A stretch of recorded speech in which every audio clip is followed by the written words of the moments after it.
Hello and welcome to my channel. I'm the Psych AutoScore, and today we will be talking about the MMPI A RF. Now this MMPI is for the adolescents between 14 and 18 years old, and if you really like this template, go ahead and check out the link in the description so you can get access to it too. Alright, so this will be a how-to video of how to use the template and how you can quickly score the MMPI A, the ARF, sorry about that. And just a reminder that the tests do not have the questions to the MMPI ARF. This just has the item numbers, strictly for scoring purposes. Alright, so if you look in column B, you'll see the item number that we have on the MMPI ARF.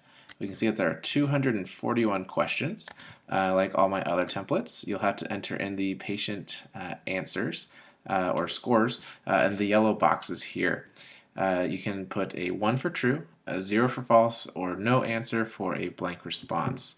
If you forget or whatever about which ones to use, go ahead and look at the drop box. You can find it in every single yellow box here. So you can see a 0 for false, 1 for true, or no answer.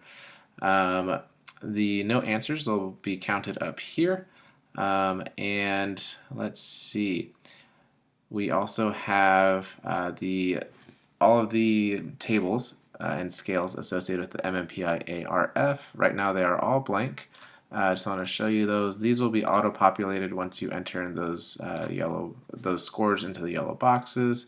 So yeah, it has all those tables here. When you do enter in the scores, you'll be putting in a 1 or a 0. Since I put in that first digit, the formulas have become active.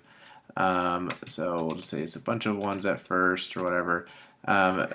Don't use the drop-down menu for that. That's just going to be way too slow. So just use the drop-down to remind you what answers you should put there, right? And then we can see here that this column's kind of gone red. So this column right here is just to do a double check. It's totally optional. So since you're transferring in those bubble score answers onto the template, this just gives you a second opportunity to make sure that you've entered them incorrectly. So once they are the same, they will turn green. It sees blanks as 0, so that's why it stays green for those. Alright, so let me enter in let me get this blank to show you the graphs and how they are also blank at the moment. They might have something because the formulas can take a minute to populate. Alright, so here for each table that we saw before, we can see that it has a corresponding graph in the graph section. This red line indicates that on these validity scales that it was invalid for the specific scale. This yellow just means that it's kind of clinically elevated. Maybe you should be suspicious of it or trying to find the context of why it was elevated. For these other scales that are more related to diagnostic presentations, for the MMPI ARF, it was different than the other ones in that it didn't go to 65 as the the minimum cutoff for clinical elevation, but it used 60 instead. So for a lot of these, it'll be 60, and right now they're all blank. Alright, so let's go ahead and get some scores in. These are fake scores, by the way. I just use a random number generator for them. So I'm going to copy them and paste them in. If you are copying and pasting in scores, make sure that you right click, paste special, and paste in the values. I'm using a Mac, so I'm not sure how to do it on Windows exactly, but I'm sure it's something similar where you paste in values only. Once these are all in, we can see that some have turned yellow, some have turned red, and what this is doing is just going off of the the typical interpretations cutoff values. Definitely always use your clinical judgment and clinical context, as well as patient presentation, patient history, in order to use these interpretations.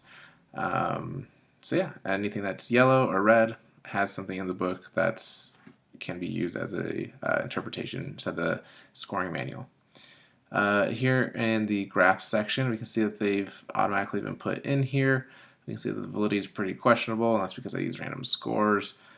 And then we see some elevations on the THD scale and the RC8 scale and RC6, and again, it's fake patients, so expecting to see some weird things.